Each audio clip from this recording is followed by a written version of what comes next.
Og jeg hedder Mark. Ja, og vi kan lige sige, at her i nyhederne, der har vi opfundet noget, der hedder striberne midt om natten. Ja. Eller faktisk midt om dagen lidt. Jeg er coach. Ja, men det kan sgu godt være, at vi laver nogle fejl, ikke? Men det er hurtigt manuskript, ikke? Ja, kan du se? Ja, det er hurtigt lavet, ikke? 1, 2, 3. Striberne kom, før vi ventede dem midt om dagen.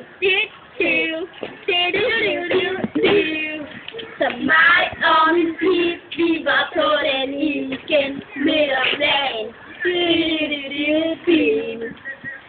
Så mig og min pige, vi var på den igen. Omgang 2. Ja, det er dobbelt.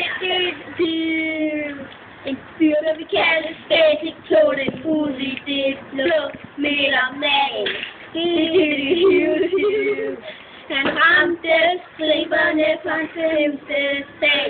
Det er ikke vores skyld, han er bare selv, der gav striberne.